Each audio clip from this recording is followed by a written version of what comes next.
সচিবালয়ের ৭ নম্বর বিল্ডিং এর বড় অংশই ভস্মীভূত। পুড়েছে এলজিআরডি সহ কয়েক মন্ত্রণালয়ের নথি। নাশকতা নাকি দুর্ঘটনা জানতে তদন্ত কমিটি গঠন। এতগুলো তালা থাকতে আগুনটা লেগে গেল ৬ তলায় অথবা ৭ তলায়, তাহলে অবশ্যই সুনিশ্চিতভাবে আমরা নিতে পারি এটা সুপরিকল্পিত। গ্যাবে গ্যাবে যে আগুন লাগে এখানে সন্দেহমূলক। এই আগুনটা কিন্তু স্বাভাবিক কোনো আগুন না আমরা মনে করছি। অগ্নিকাণ্ডের ঘটনাকে রহস্যজনক বলছেন কর্মকর্তা কর্মচারীরা। আগুন নিভলেও বিদ্যুৎ ইন্টারনেট বিচ্ছিন্ন পুরো সচিবালয়ে, বেশিরভাগ দপ্তরেই হয়নি স্বাভাবিক কাজ। ক্লিয়ার বোঝা যাচ্ছে না, আসলে ভিতরে গেলে দেখা যাবে, বোঝা যাবে যে আসলে কোন ফ্লোরটা কতটুকু ক্ষতিগ্রস্ত হচ্ছে। কিভাবে আগুন লাগছে সেটা তদন্ত করলে তারাই বলতে পারবে। পিলখানা হত্যাকাণ্ডের তদন্তে গঠিত কমিশনের প্রথম বৈঠক। প্রধানকে হতে হবে উপদেষ্টা সমমানের। দেশের বাইরে থাকা সন্দেহভাজনদের ফেরাতে নেওয়া হবে উদ্যোগ।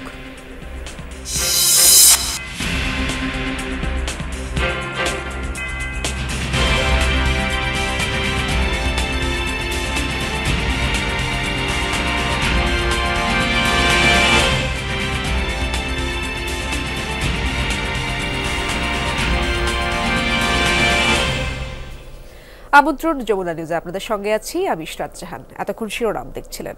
দীর্ঘ 10 ঘণ্টা পর বেলা 12:15 নাগাদ পুরোপুরি নিভেছে সচিবালয়ের 7 নম্বর ভবনে লাগা আগুন। ফায়ার সার্ভিসের 19টি ইউনিটের চেষ্টায় আগুন নেভানোর চেষ্টার সময় ট্রাক চাপায় প্রাণ গেছে এক ফায়ার ফাইটারের। আগুনের সূত্রপাত হয় 7 তলা থেকে, ক্ষতিগ্রস্ত হয়েছে ভবনের 6ষ্ঠ থেকে 8ম তলাও। স্বরাষ্ট্র উপদেষ্টা অবসরপ্রাপ্ত লেফটেন্যান্ট জেনারেল মোহাম্মদ জাহাঙ্গীর আলম চৌধুরী সাংবাদিকদের জানান, এই ঘটনা তদন্তে এক শক্তিশালী কমিটি গঠন করা হয়েছে। ভয়াবহ আগুনে পুড়ছে সচিবালয়। রাত প্রায় 2টার দিকের ছবি এটি। সচিবালয়ের 7 নম্বর ভবনটির বিভিন্ন অংশে জ্বলছে আগুন। মুহূর্তেই আসে ফায়ার সার্ভিস। শুরুতে আগুন নিয়ন্ত্রণে 8টি ইউনিট কাজ শুরু করে, তবে ভয়াবহতা বাড়তে থাকলে আরও 11টি ইউনিট যুক্ত হয়।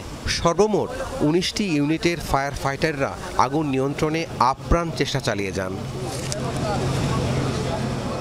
একই সময়ে ভবনের 2 প্রান্তে আগুন জ্বলছে। 6ষ্ঠ থেকে 9ম তলা পর্যন্ত ছড়িয়ে পড়ে আগুন। অগ্নিকাণ্ডের ফলে পুরো সচিবালয় এলাকা কালো ও ঘন ধোঁয়ায় ঢেকে যায়, তবে এখনও জানা যায়নি আগুন লাগার প্রকৃত কারণ। ঘটনাস্থলে ফায়ার সার্ভিসের পাশাপাশি সেনাবাহিনী, পুলিশ, র্যাব ও বিজিবির সদস্যরাও কাজ করেন। দীর্ঘ 10 ঘণ্টা পর পুরোপুরি নেভে সচিবালয়ের আগুন। 6ষ্ঠ, 7ম ও 8ম তলার অফিসসমূহের বেশিরভাগ অংশ পুড়ে গেছে। স্থানীয় সরকার মন্ত্রণালয়, সড়ক পরিবহন মন্ত্রণালয়, ডাক ও টেলিযোগাযোগ মন্ত্রণালয়, যুব ও ক্রীড়া মন্ত্রণালয় পুড়ে ছাই। বেলা 12:15টার দিকে আগুন নিভে যাওয়ার খবর নিশ্চিত করে ফায়ার সার্ভিস। তবে এই আগুন নেভাতে গিয়ে ট্রাক চাপায় ফায়ার সার্ভিসের এক সদস্য নিহত হওয়ার খবর জানান ফায়ার সার্ভিসের ডিজি। আমাদের একজন ফায়ার ফাইটার পানির পাম্প থেকে লাইন সংযোগ করছিল। ওই সময় রাস্তা পার হওয়ার সময় একটা দ্রুতগামী ট্রাক তাকে আঘাত করে।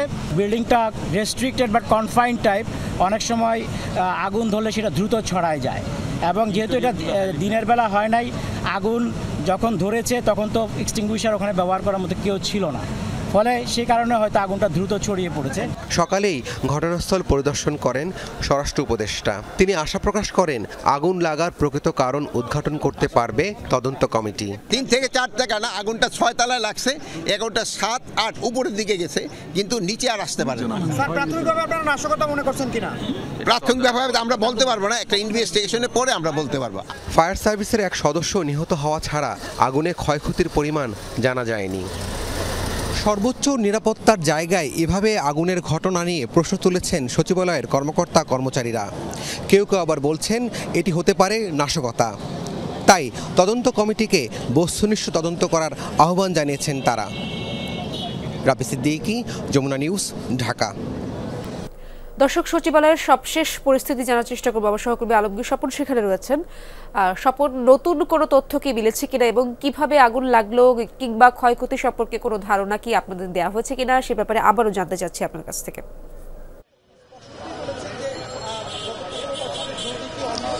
সচিবালয়ে 11টি ভবন রয়েছে, এর মধ্যে যে 7 নম্বর ভবন, সেই ভবনের যে 7ম তলা স্থানীয় সরকার মন্ত্রণালয়, সেখান থেকে আগুনের সূত্রপাত হয়েছে বলে প্রাথমিকভাবে ধারণা করা হচ্ছে। এবং আগুন যে দীর্ঘক্ষণ ধরে জ্বলেছে, নেভানো যায়নি, এর জন্য কয়েকটি কারণ আছে। সেটি হলো যে আপনার প্রত্যেকটা ফ্লোরই কিন্তু এই 9 তলা ভবনের প্রত্যেকটা ফ্লোরই কলাপসিবল গেট দিয়ে আলাদা আলাদা করে বন্ধ করা থাকে। তো সেখানে প্রবেশের ক্ষেত্রে এক ধরনের যেমন সংকট তৈরি হয়েছিল। আবার সচিবালয়ের যে মূল গেটগুলো 4টা, সেই গেটগুলো থেকে ফায়ার সার্ভিসের গাড়ি প্রবেশের ক্ষেত্রেও সিকিউরিটি চেকিংয়ের যে গেটগুলো আছে সেগুলোর কারণে বাধাগ্রস্ত হয়েছে। এই জন্য আগুন দীর্ঘক্ষণ ধরে জ্বলেছে এবং এই আগুনের কারণে সবচেয়ে বেশি ক্ষতিগ্রস্ত হয়েছে স্থানীয় সরকার মন্ত্রণালয়, 2টি ফ্লোর, সড়ক পরিবহন মন্ত্রণালয়, ডাক ও টেলিযোগাযোগ মন্ত্রণালয়, শ্রম মন্ত্রণালয় এবং ক্রীড়া মন্ত্রণালয়। এই মন্ত্রণালয়গুলোর বিশেষ করে আপনার যে ফাইলপত্র দীর্ঘ স্বাধীনতার পর থেকে অনেক পুরনো ফাইলপত্র, সেগুলো হলো পুড়ে গেছে। কম্পিউটার, আসবাবপত্র, এগুলো সব কিছুই আসলে পুড়ে গেছে।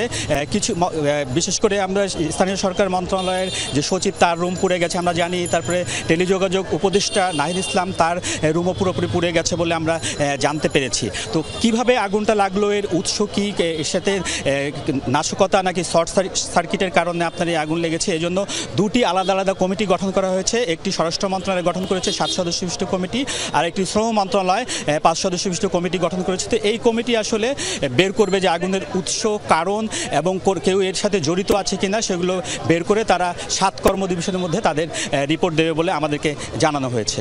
ইসরাত। স্বপন, অনেক ধন্যবাদ আপনাকে, বিস্তারিত তথ্য আমাদেরকে জানাচ্ছিলেন। প্রধান উপদেষ্টার বাসভবন ও কার্যালয়ে যমুনায় চলছে উপদেষ্টা পরিষদের জরুরি বৈঠক। সেখানে রয়েছেন আমার সহকর্মী তানভীর মৌসুম। সরাসরি যাচ্ছি তার কাছে। তানভীর, জরুরি এই বৈঠকে কি কি বিষয় নিয়ে আলোচনা হতে পারে, বিস্তারিত কি তথ্য জানতে পারলেন আপনি? ইশরাত, এই বৈঠকে অবশ্যই সচিবালয়ের যে ভয়াবহ অগ্নিকাণ্ডটি হলো সেই অগ্নিকাণ্ডের বিষয়টি প্রাধান্য পাবে। এবং এই আজকে সকালে যেহেতু এই অগ্নিকাণ্ডটি হয়েছে, তারপর থেকে আমরা আসলে দেখেছি সচিবালয় সহ বিভিন্ন মন্ত্রণালয় আসলে কি পরিমাণ কর্মযোগ্য এবং কি পরিমাণ একটা আলোড়ন তৈরি হয়েছে, এবং তারই ফলশ্রুতিতে আসলে এই বৈঠকের সূচনা। তবে এটিও কিন্তু আসলে একটি মন্ত্রী পরিষদেরই বৈঠক, যেটি আসলে সকালে হওয়ার কথা ছিল। তবে এই সচিবালয়ের অগ্নিকাণ্ডের পর আসলে সেই বৈঠকটি করা সম্ভব হয়নি। এবং সকালে সচিবালয়ে অগ্নিকাণ্ড নিয়ন্ত্রণে আসার পর যে ভয়াবহ আগুনটি লেগেছিল, সে আগুন নিয়ন্ত্রণে আসার পর কিন্তু পরবর্তীতে প্রধান উপদেষ্টারও সেখানে যাওয়ার কথা ছিল। তবে তিনি অনিবার্য কারণবশত যেতে পারেননি। এবং পরে এই যে রাষ্ট্রীয় অতিথি ভবন যমুনায় কিন্তু এই বৈঠকের আয়োজন করা হয়েছে, যেখানে অন্যান্য যে সকল উপদেষ্টারা আছেন তারাও কিন্তু এরই মধ্যে প্রবেশ করেছেন এবং এই বৈঠক চলছে। এবং সেখান থেকেই কিন্তু পরবর্তীতে এই যে এই বৈঠকের পর যে সিদ্ধান্ত, সচিবালয়ের যে অগ্নিকাণ্ড, এই অগ্নিকাণ্ডটি তো ঘটে গেল এবং নিয়ন্ত্রণও হলো। এবং তারপর আসলে সরকারের তরফ থেকে কী সিদ্ধান্ত নেওয়া হচ্ছে সে সম্পর্কে আমরা কিছু আনুষ্ঠানিক ঘোষণা পেতে পারি। এবং এরপর সন্ধ্যা 6টায় প্রধান উপদেষ্টার প্রেস উইংয়ের একটি ব্রিফিং রয়েছে ফরেন সার্ভিস একাডেমিতে।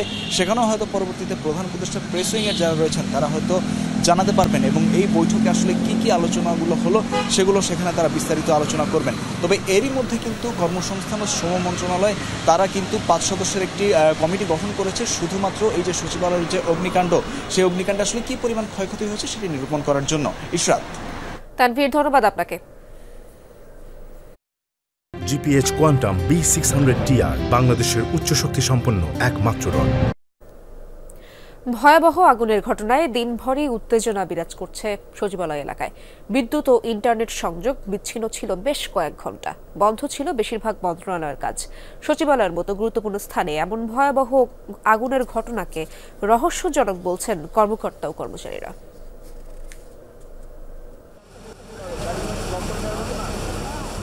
আগের দিন ছিল বড়দিনের ছুটি, বৃহস্পতিবার যেতে হবে কর্মস্থলে, কিন্তু ঘুম থেকে উঠেই দেখেন দাউ দাউ করে জ্বলছে সচিবালয়ের 7 নম্বর ভবনের 6ষ্ঠ থেকে 9ম তলার প্রতিটি ফ্লোর।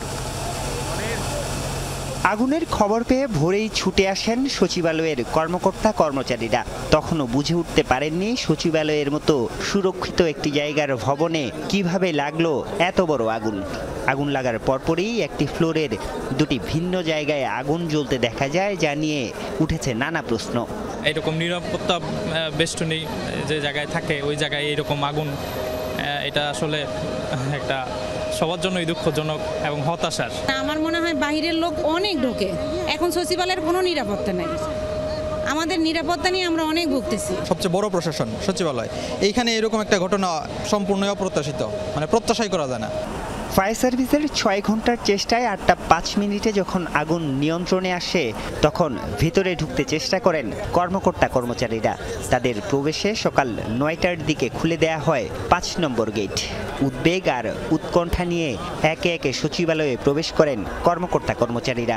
মোবাইলটা করছি দেখেছি 7 নম্বর ভবনে আগুন, তখন তাড়াতাড়ি মানে যে দূরে যাইছি, এখন ঢুকতে তো দেয় না, গাড়ি তো সরাইতে পারি না। অফিস বন্ধ ছিল, সেক্ষেত্রে আমরা এ ব্যাপারে কিছু বলতে পারবো না। ক্লিয়ার বোঝা যাচ্ছে না, আসলে ভিতরে গেলে দেখা যাবে, বোঝা যাবে যে আসলে কোন ফ্লোরটা কতটুকু ক্ষতিগ্রস্ত হচ্ছে।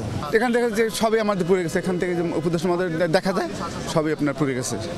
বেলা বাড়ার সাথে সাথে কর্মকর্তা কর্মচারীদের পাশাপাশি বাড়তে থাকে উৎসুক জনতার ভিড়। কেউ বলছেন নাশকতা, কেউ বলছেন আওয়ামী লীগ সরকারের অনিয়ম ঢাকতে পরিকল্পিতভাবে পোড়ানো হয়েছে নথি। সঠিকভাবে তদন্ত করবে রাষ্ট্র, তখন বোঝা যাবে যে আসলে এটা যদি কেউ ষড়যন্ত্র করে থাকে তাও সেটাও আসবে, আর যদি কোনো শর্ট সার্কিট বাইরে থাকে সেটাও আসবে। সবগুলো বাতি কিন্তু অফ করেই বের হয়, যেতে কোনো ইয়ে আছে কিনা, কিন্তু কিভাবে কি হলো সেটা নিজেই বলতে পারতেছি না। কিভাবে আগুন লাগছে সেটা তদন্ত করলে তারাই বলতে পারবে। কর্মকর্তা কর্মচারীরা ভেতরে প্রবেশ করলেও পুরো সচিবালয় ছিল বিদ্যুৎ এবং ইন্টারনেট সংযোগ বিচ্ছিন্ন, ফলে বেশিরভাগ মন্ত্রণালয়েই হয়নি নিয়মিত কার্যক্রম।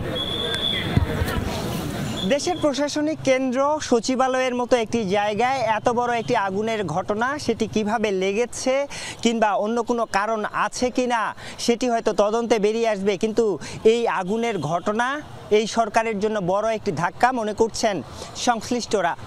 Arifur Rahman Sabuj, Jamuna news, Dhaka. Fire fighter Soyanur Zaman নয়নের প্রথম জানাজা সম্পন্ন হয়েছে। জানাজায় অংশগ্রহণ করেন স্বরাষ্ট্র উপদেষ্টা লেফটেন্যান্ট জেনারেল অবসরপ্রাপ্ত মোহাম্মদ জাহাঙ্গীর আলম চৌধুরী। বাদ জোহর ফায়ার সার্ভিস ও সিভিল ডিফেন্সের হেডকোয়ার্টারে জানাজা সম্পন্ন হয়। এ সময় স্বরাষ্ট্র উপদেষ্টা সাংবাদিকদের এক প্রশ্নের জবাবে বলেন, এই ঘটনার বিচার অবশ্যই হবে। নয়নের মৃত্যুর ব্যর্থতার দায় স্বীকার করে নিয়েছেন স্বরাষ্ট্র উপদেষ্টা। আর শৃঙ্খলা বাহিনী আরও বেশি সচেতন থাকলে এই ধরনের ঘটনা এড়ানো সম্ভব হতো বলেও জানান স্বরাষ্ট্র উপদেষ্টা। রাত 3টা 15 মিনিটের দিকে ট্রাকের ধাক্কায় সোহানুর রহমান গুরুতর আহত হন। পানির পাইপ কাঁধে নিয়ে রাস্তা পার হওয়ার সময় একটি দ্রুতগতির ট্রাক তাকে ধাক্কা দিয়ে পালিয়ে যায়। ঢাকা মেডিকেল কলেজ হাসপাতালে নিয়ে যাওয়ার পর ডাক্তার তাকে মৃত ঘোষণা করেন। সে খুবই ভালো ফাইটার ছিল, এই জন্য তারাই কিন্তু স্পেশাল টিমের জন্য আনা হয়েছিল। এই বিচার তো অবশ্যই হবে। আমার একটা কর্মী মারা গেল, এটা আমার একটা ব্যর্থতা না, যেহেতু ট্রাক ওখানে চলাচল করাটা উচিত ছিল না, বাট আমরা ট্রাক চালককে ধরে ফেলছি এবং তারা আমরা আইনের আওতায় অবশ্যই নিয়ে আসবো। সচিবালয়ে অগ্নিকাণ্ডের ঘটনা ষড়যন্ত্রমূলক কিনা এটি তদন্ত হলে বলা যাবে বলে জানিয়েছেন সেনা সদরের colonel staff colonel Intekhab Haidar Khan. দুপুরে বেসামরিক প্রশাসনকে সহায়তায় সেনাবাহিনীর কার্যক্রম সম্পর্কে ব্রিফিংয়ে কথা জানান তিনি। সচিবালয়ে আগুনের ঘটনার বিস্তারিত পাননি জানিয়ে এই সেনা কর্মকর্তা বলেন, বিশেষ স্থাপনা হুমকিতে থাকলে তা নিয়েও কাজ করবে সেনাবাহিনী। এ সময় তিনি আরও বলেন, দেশের আইনশৃঙ্খলা পরিস্থিতি অবনতি হচ্ছে এটি বলা যাবে না। বান্দরবানের লামায় আগুনের ঘটনা জমি জমা সংক্রান্ত, এটি কারা ঘটিয়েছে তদন্ত করে প্রয়োজনীয় ব্যবস্থা নেওয়া হবে বলেও জানান কর্নেল ইন্তেখাব। এ সময় চাঁদাবাজি নিয়ে বলেন, এ নিয়ে ডিএমপির দেয়া তালিকার ভিত্তিতে কাজ করা হচ্ছে। শিক্ষা প্রতিষ্ঠান সংক্রান্ত ঘটনা ছিল 5টি। সরকারি সচিবালয়ের আগুনের ঘটনাটা একদম কেবলই ঘটেছে, আপনারা জানেন। সো এটার ব্যাপারে ডিটেলসটা আমরা এখনো পাইনি, এটা পেলে আমরা বলবো। বাট গুরুত্বপূর্ণ স্থাপনায় হামলা, যেটা আমি অলরেডি বললাম যে বিভিন্ন কেপিআই এর নিরাপত্তার বিষয়টি অবশ্যই আমাদের দায়িত্বভুক্ত, এবং এটার বিষয়ে আমরা আজকে না, এটা অনেক আগে থেকে আমরা যখন থেকে সেনাবাহিনী মোতায়েন হয়েছে তখন থেকে আমরা প্রত্যেকটা আইন শৃঙ্খলা রক্ষাকারী বাহিনী এবং এইসব কেপিআই এর সাথে সংশ্লিষ্ট যারা আছেন প্রত্যেকের সাথে সমন্বয় করে প্রত্যেকটা হুমকি পর্যালোচনা করা হয় এবং সেই অনুযায়ী ব্যবস্থা গ্রহণ করা হয়। উপসচিব পদে কোটা ব্যবস্থা বিলুপ্ত করা না গেলে দেশজুড়ে আন্দোলন গড়ে তোলার হুঁশিয়ারি দিয়েছেন 25টি ক্যাডারের কর্মকর্তারা। হাজার প্রাণের বিনিময়ে নতুন বাংলাদেশ গড়ে উঠলেও খোদ প্রশাসনিক কোটা পদ্ধতির ভূত বয়ে বেড়াচ্ছে বলেও অভিযোগ করেন তারা। নিজেদের কর্মপরিবেশ নিশ্চিতে সকালে এক মানববন্ধন কর্মসূচিতে এসব কথা জানান বিভিন্ন ক্যাডারের কর্মকর্তারা।